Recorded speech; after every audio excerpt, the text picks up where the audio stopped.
Good morning students. हम लोग chapter number 2 structure of atom पढ़ रहे हैं, जिसमें मैंने अपने लास्ट लेक्चर में आपको क्वांटम नंबर की डेफिनेशन बताई थी। यहाँ पर फिर मैं इस लेक्चर में एक बार आपको क्वांटम नंबर की डेफिनेशन बता रही हूँ। क्वांटम नंबर 4 नंबर्स का एक ऐसा सेट होता है जो हमको एटम में प्रेजेंट इलेक्ट्रॉन की पोजीशन, लोकेशन, ओरिएंटेशन और डायरेक्शन ऑफ रोटेशन के बारे में जानकारी देता है। तो क्वांटम नंबर्स जो होते हैं वो 4 नंबर का एक सेट होता है जिससे हमको किसी भी एटम में प्रेजेंट इलेक्ट्रॉन की पोजीशन, लोकेशन, ओरिएंटेशन और डायरेक्शन ऑफ इस रोटेशन के बारे में जानकारी मिलती है। ये जो 4 सेट ऑफ नंबर्स हैं, यानी क्वांटम नंबर 4 टाइप्स के होते हैं।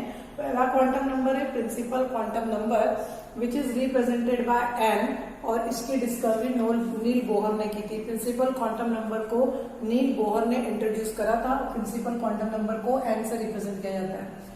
दूसरा जो क्वांटम नंबर है वो है azimuthal quantum number which is represented by L, जिसको एल से रिप्रेजेंट किया जाता है, और इसको इंट्रोड्यूस किया था सोमरफील्ड नाम के साइंटिस्ट ने। उसके बाद मैग्नेटिक क्वांटम नंबर जो है वो एम के द्वारा रिप्रेजेंट किया जाता है। इसको जीमन नाम के साइंटिस्ट ने डिस्कवर किया था। और चौथा जो क्वांटम नंबर है वो स्पिन क्वांटम नंबर, जिसको हम एस से रिप्रेजेंट करते हैं, और इसको गॉड एंड उलहनबेक नाम के साइंटिस्ट ने इंट्रोड्यूस करा था। तो क्वांटम नंबर 4 प्रकार के होते हैं। मैंने यहाँ पर आपको प्रिंसिपल क्वांटम नंबर, जिसको एन से रिप्रेजेंट करते हैं, नील बोहर ने इंट्रोड्यूस करा था। Azimuthal quantum number which is represented by l, Sommerfeld ने इंट्रोड्यूस किया था। Magnetic quantum number represented by m, introduce by the Zeeman. And spin quantum number को एस से रिप्रेजेंट करते हैं, जिसको गॉड और उलहनबेक ने इंट्रोड्यूस करा था। अब कौन से क्वांटम नंबर से किस प्रकार की जानकारी हमको इलेक्ट्रॉन के बारे में प्राप्त होती है, हम उसको यहाँ पर स्टडी करेंगे। सबसे पहला जो हमारा क्वांटम नंबर है वो है आपका प्रिंसिपल क्वांटम नंबर, जिसको एन से रिप्रेजेंट किया जाता है। ये क्वांटम नंबर सबसे पहले हमको मेन एनर्जी लेवल के बारे में जानकारी देता है, यानी इलेक्ट्रॉन कौन से एनर्जी लेवल पर प्रेजेंट है इसके बारे में जानकारी देता है। दूसरा जिससे हमको जानकारी मिलती है वो है distance of atom, distance between nucleus and atom, distance between nucleus and atom, atom और न्यूक्लियस के बीच में कितना डिस्टेंस है उसको किससे जानकारी मिलती है हमको, एन से। तीसरा रेडियस ऑफ एटम के बारे में, रेडियस ऑफ ऑर्बिट के बारे में जानकारी देता है, रेडियस ऑफ ऑर्बिट के बारे में जानकारी देता है, या हम इसको कह सकते हैं कि हमको साइज ऑफ ऑर्बिट के बारे में बताता है। इसके बारे में बताता है साइज ऑफ ऑर्बिट के बारे में। कई बार कॉम्पिटिटिव लेवल पर एग्जाम में पूछा जाता है the size of orbit is represented by which quantum number. तो प्रिंसिपल क्वांटम नंबर जो है वो हमको साइज ऑफ ऑर्बिट के बारे में बताता है, जिसको नील बोहर ने इंट्रोड्यूस करा था। और प्रिंसिपल क्वांटम नंबर को एन से रिप्रेजेंट करते हैं। एन की वैल्यू जो होती है वो 1, 2, 3, 0 छोड़कर एन की वैल्यू कुछ भी हो सकती है ना। हम लोग ऑर्बिटल में के, एल, एम, एन भी बता रहे थे कि इसको के, एल, एम, एन से भी रिप्रेजेंट किया जाता है।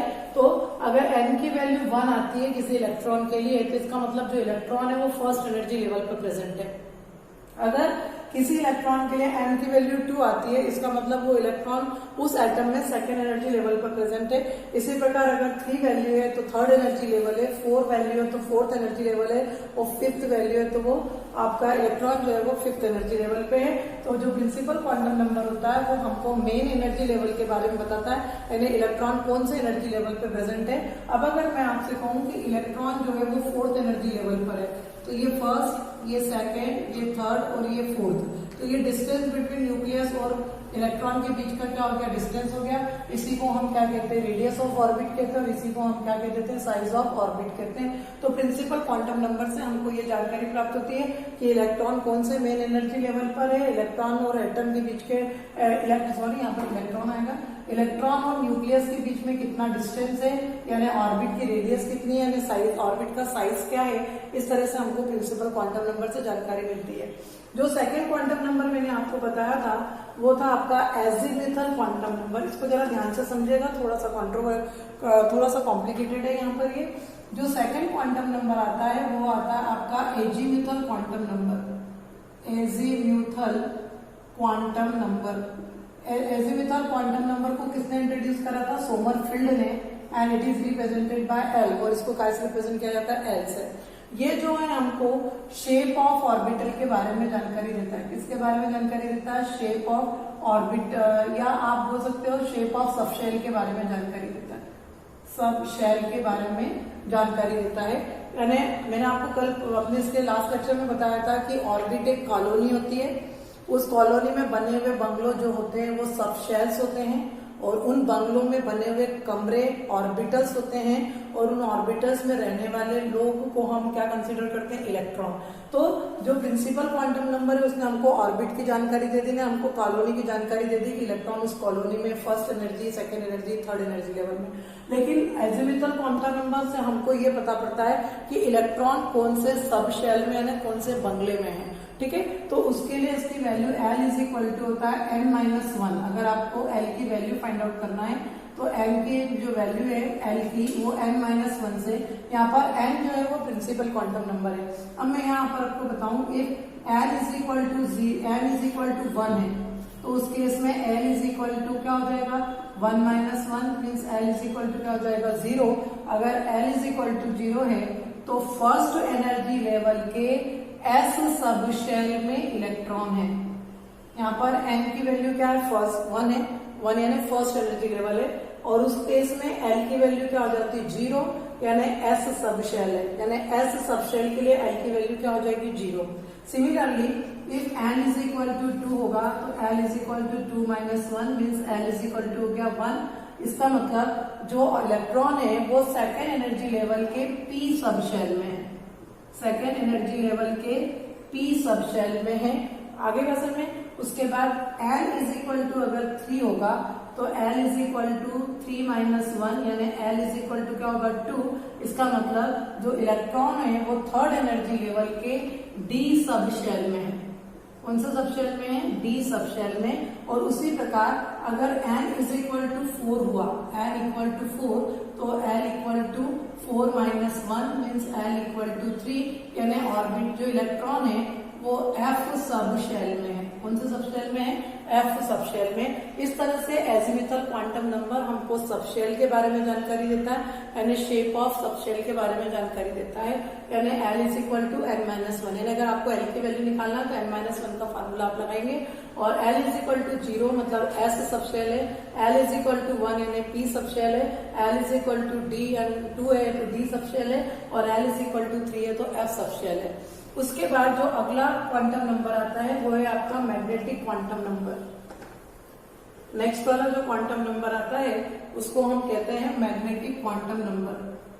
Magnetic quantum number, this quantum number is represented bye m। इस क्वांटम नंबर को m से रिप्रेजेंट किया जाता है, और इसको इंट्रोड्यूस करने वाले साइंटिस्ट का नाम जीमन था। ये जो क्वांटम नंबर है ये हमको शेप ऑफ ऑर्बिटल बताता है, शेप ऑफ ऑर्बिटल भी बोल सकते हो, या ओरिएंटेशन ऑफ इलेक्ट्रॉन बताता है। ओरिएंटेशन ऑफ इलेक्ट्रॉन यानी electron at 3 dimensional network area में 3 डायमेंशनल एक्सिस पर कौन सी एक्सिस पर है? एक्स एक्सिस पर है कि वाई एक्सिस पर है कि जेड एक्सिस पर है। और आप ये भी बोल सकते हो कि ये हमको एक सबशेल में यानी एक बंगले में कितने कमरे हैं, एक सबशेल में कितने ऑर्बिटल हैं, उसके बारे में भी जानकारी देता है कौन? Magnetic quantum number. तो मैग्नेटिक क्वांटम नंबर से हमको शेप ऑफ ऑर्बिटल के बारे में जानकारी मिलती है, एक सबशेल में कितने ऑर्बिटल्स हैं उसके बारे में जानकारी मिलती है, या फिर हम कह सकते हैं हमको ओरिएंटेशन ऑफ इलेक्ट्रॉन के बारे में जानकारी मिलती है। ये क्वेश्चन भी कॉम्पिटिटिव लेवल पर पूछा जाता है कि which quantum number tells us about the orientation of electron. कौन सा क्वांटम नंबर हमको ओरिएंटेशन ऑफ इलेक्ट्रॉन के बारे में बताता है या फिर शेप ऑफ ऑर्बिटल के बारे में बताता है, तो वो क्वांटम नंबर कौन सा है? मैग्नेटिक क्वांटम नंबर है, जिसको हम m से रिप्रेजेंट करते हैं। अब मैग्नेटिक क्वांटम नंबर यानी m की वैल्यू को कैलकुलेट करने का फॉर्मूला क्या होता है?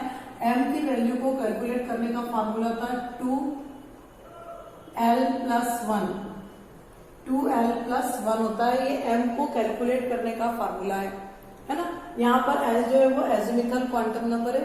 अब मेरी बात यहाँ पर आप सुनिएगा कि यहाँ पर मैं आपको बता दूं कि l इज इक्वल टू 0 है, तो कौन सा सबशेल है? S सबशेल है। आपको मैंने इसके पहले पढ़ा है एजिमुथल में S सबशेल है। अब अपने को ये पता करना है कि ये जो F सबशेल है इसमें कितने क्या है? ऑर्बिटल्स हैं, यानी कितने कमरे हैं। तो हम यहाँ पर क्या करेंगे, m की वैल्यू निकालेंगे। m is equal to 2l plus, मैंने आपको बताया अभी, तो 2 मल्टीप्लाइड बाय l की वैल्यू क्या रखेंगे हम, 0 प्लस 1, तो m इज इक्वल टू क्या हो जाएगा, 1 हो जाएगा। इसका मतलब s में s has only one orbital, s has only one orbital, s में केवल एक ऑर्बिटल होता है। अभी हम आगे इसी चैप्टर में जब इलेक्ट्रॉनिक कॉन्फ़िगरेशन पढ़ेंगे या आगे चैप्टर केमिस्ट्री में पढ़ेंगे तो आप देखेंगे कि जब हम इलेक्ट्रॉनिक कॉन्फ़िगरेशन बनाएंगे तो हम s के लिए केवल एक बॉक्स बनाते हैं। वो एक बॉक्स ये रिप्रेजेंट करता है कि s सब शेल में केवल एक ऑर्बिटल होता है। एक चीज तो आपको 1 से ये क्लियर हो गई कि ये जो भी सब शेल है उसके पास केवल एक ऑर्बिटल है। दूसरी बात, m की केवल एक ही वैल्यू है, m इज इक्वल टू 1, मतलब m की केवल एक ही वैल्यू है। वो वैल्यू क्या है, तो m की वैल्यू को लिखा जाता है -l, 0 और +l। m की वैल्यू को लिखने का तरीका, m की वैल्यू रेंज होती है -l से +l तक जाती है ना। और m की यहाँ पर m का मतलब 1, यानी एक s में केवल एक ऑर्बिटल है। और दूसरा मीनिंग क्या है m इज इक्वल टू 1 का, कि m की केवल एक ही वैल्यू है। और वो वैल्यू कौन सी है, तो वो वैल्यू हम यहाँ से पता करेंगे। l की वैल्यू क्या आती है, 0, तो मैं यहाँ पर लिखूंगी -0, 0 + 0, मैंने ओवरऑल क्या हो गया 0। तो m की केवल एक ही वैल्यू, वो क्या है, 0 है।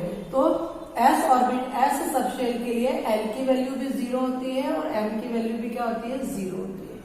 ठीक है, तो ये मैग्नेटिक क्वांटम नंबर से हमको शेप ऑफ ऑर्बिटल के बारे में या ओरिएंटेशन ऑफ इलेक्ट्रॉन के बारे में जानकारी मिलती है। साथ साथ में हमको ये बता सकते हैं हम कि एक सबशेल के अंदर कितने ऑर्बिटल्स होते हैं। m को कैलकुलेट करने का फॉर्मूला 2l + 1 होता है और m की जो वैल्यू है उसको लिखने का तरीका क्या है, -l, 0 + l है। तो यहाँ पर l की वैल्यू 0 थी तो m की वैल्यू भी क्या आई है, 0 आई है, क्योंकि यहाँ पर m इक्वल टू 1 था, यानी m की केवल एक ही वैल्यू और वो वैल्यू कौन सी है, 0 है। ठीक है, तो m की वैल्यू से दो जानकारी मिलती है कि उस सबशेल में कितने ऑर्बिटल हैं और m की कितनी वैल्यूज हैं। तो ये पहला मैंने आपको एग्जांपल बताया s सबशेल के लिए। दूसरा एग्जांपल मैं आपको बता रही हूँ, if l is equal to 1 होता, if l is equal to 1 है, if l is equal to 1, कौन सा सबशेल बताया था मैंने आपको, l इज इक्वल टू 1 हो तो p सबशेल बताया था। कौन सा सबशेल बताया था, p सबशेल। अब हमको ये पता करना है कि ये जो p बंगला है, ये p सबशेल है, इसमें कितने कमरे हैं, इसमें कितने ऑर्बिटल्स हैं। तो हम उसको कैलकुलेट कैसे करेंगे, m is equal to 2l + 1 होता है, यानी 2 मल्टीप्लाइड बाय 1 + 1, तो कितना हो जाएगा, 3। m इज इक्वल टू क्या आया, 3। तो ये m की जो वैल्यू 3 है वो ये इंडिकेट करती है कि p सबशेल में 3 ऑर्बिटल होते हैं। कितने ऑर्बिटल होते हैं, 3 ऑर्बिटल। और जब हम इलेक्ट्रॉनिक p सबशेल हैज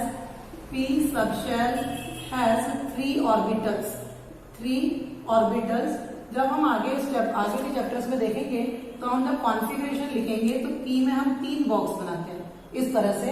एक बॉक्स का नाम होता है px, यानी ये जो है x एक्सिस पर मिलेगा, इसका ओरिएंटेशन x एक्सिस पर रहेगा, py यानी इसका एक्सिस py पर रहेगा और इसका ओरिएंटेशन pz यानी z एक्सिस पे ओरिएंटेशन रहेगा। इस तरह से p सबशेल के अंदर 3 ऑर्बिटल्स होते हैं और उन ऑर्बिटल्स का नाम होता है px, py और pz।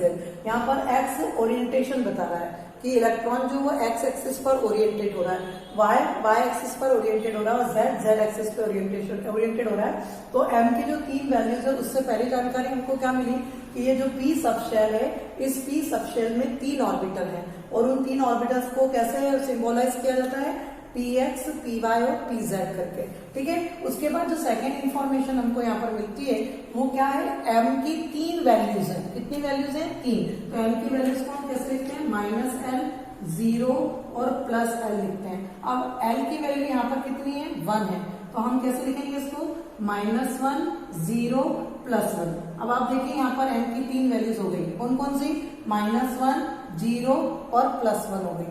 m की 3 वैल्यूज, -1 पहली वैल्यू, 0 दूसरी वैल्यू और +1 तीसरी वैल्यू हो गई। तो m की कितनी वैल्यूज होती है, 3 वैल्यूज होती है जब l इज इक्वल टू क्या होता है, 1 होता है। अब मैं यहाँ पर आपको एक बात बता दूं कि pz ऑर्बिटल के लिए m की वैल्यू 0 होती है। pz ऑर्बिटल के लिए m की वैल्यू 0 होती है और px या py के लिए m की वैल्यू ±1 होती है। m की वैल्यू क्या होती है, ±1। यानी अगर आपने px की वैल्यू +1 ली है तो py की वैल्यू -1 होगी। क्या होगी, px की वैल्यू +1 है तो py के लिए -1 हो जाएगी। अगर पी एक्स -1 लिया तो पी वाई की वैल्यू क्या हो जाएगी, +1 हो जाएगी। तो इस तरह से एल इज इक्वल टू 1 मतलब पी सबशेल है, और जब एल इज इक्वल टू 1 होता है तो एम इज इक्वल टू 3 होता है। वो जानकारी देता है कि पी सबशेल में 3 ऑर्बिटल्स होते हैं, पी एक्स, पी वाई और पी जेड, और एम की 3 वैल्यूज होती है, -l 0 +l के रूप में लिखते हैं उसको।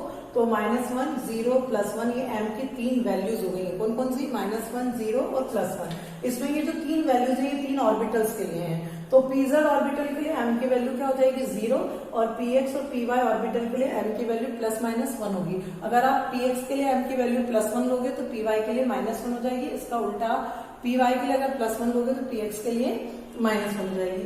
अब इसी प्रकार अगर मैं एल इक्वल टू 2 लू, कौन सा ऑर्बिटल लू, l equal to 2, if l equal to 2 तो कौन सा सबशेल होगा, डी सबशेल होगा। यानी डी वाले बंगले में कितने कमरे होंगे हमको ये बताना है, ठीक है। तो यहाँ पर एल इक्वल टू 2 यानी कौन सा सबशेल है, डी सबशेल है। अब हम इसके लिए एम की वैल्यू कैलकुलेट करेंगे तो एम इक्वल टू 2l + 1 यानी 2 मल्टीप्लाइड बाय 2 + 1, तो एम इक्वल टू कितना हो जाएगा, 5। ये 5 जो है वो क्या इंडिकेट करता है कि डी सबशेल में 5 ऑर्बिटल होते हैं। एम की वैल्यू 5 मतलब डी सबशेल में 5 ऑर्बिटल होते हैं। D subshell has 5 orbitals, D subshell has 5 orbitals. D subshell में 5 ऑर्बिटल्स होते हैं। अब उन 5 ऑर्बिटल्स को यानी जब हम आगे इलेक्ट्रॉनिक कॉन्फ़िगरेशन लिखेंगे तो हम डी ऑर्बिटल के लिए या डी सबशेल के लिए 5 बॉक्स बनाएंगे। 1 2 3 4 5 बॉक्स हैं। ये 5 बॉक्स ऑर्बिटल कहलाते हैं। क्या कहलाते हैं, ऑर्बिटल। इनकी वैल्यू क्या हो जाएगी, d x Y, D Y z, D x Z, D x 2 Y 2 और डी जेड स्क्वायर। ये 5 उनके ओरिएंटेशन के अकॉर्डिंग है, क्योंकि मैं आपको बता दूं जो एस ऑर्बिटल होता है वो स्फेरिकल इन शेप होता है, जो पी ऑर्बिटल होता है वो डम्बल शेप होता है। कैसा शेप होता है, डम्बल। अगर डम्बल एक्स एक्सिस पे बनता है तो हम उसको पी एक्स कहते हैं, अगर डम्बल वाई एक्सिस पे बनता है तो हम उसको पी वाई कहते हैं, और अगर जेड एक्सिस पर बनता है तो हम उसको पी जेड कहते हैं। उसी प्रकार ये जो डी ऑर्बिटल होता है ये डबल डम्बल शेप होता है। कैसे शेप का होता है, डबल डम्बल शेप का।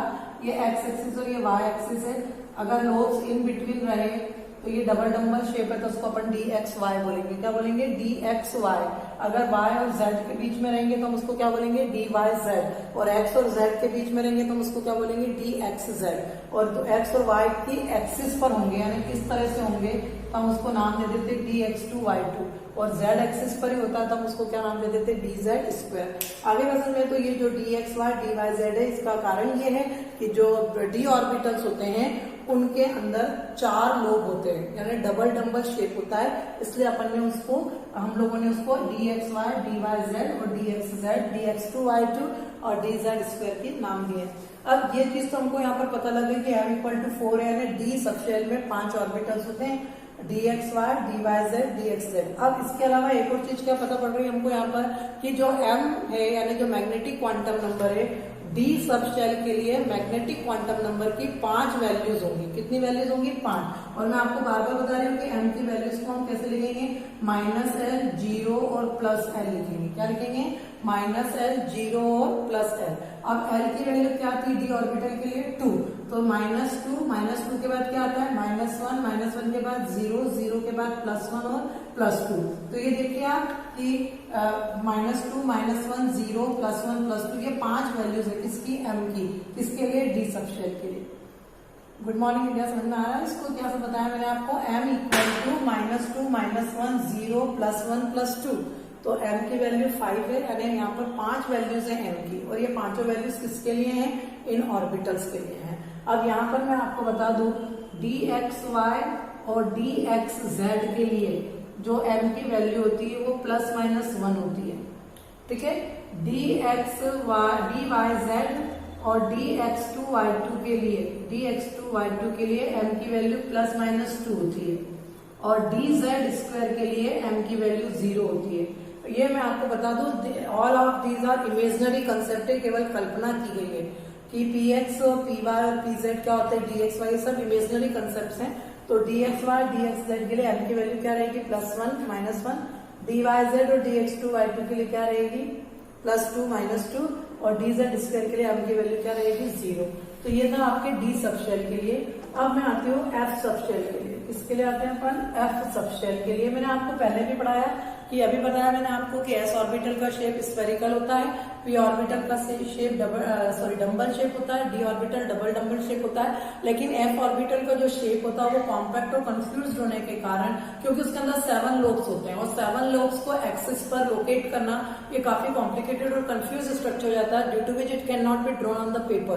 उसको अपन पेपर पे स्केच नहीं कर सकते या ड्रॉ नहीं कर सकते। तो डी ऑर्बिटल एफ ऑर्बिटल के लिए केवल या एफ सबशेल के लिए हमको केवल एक ही बात याद रखना है कि एफ सबशेल में 7 ऑर्बिटल्स होते हैं। कितने ऑर्बिटल्स होते हैं?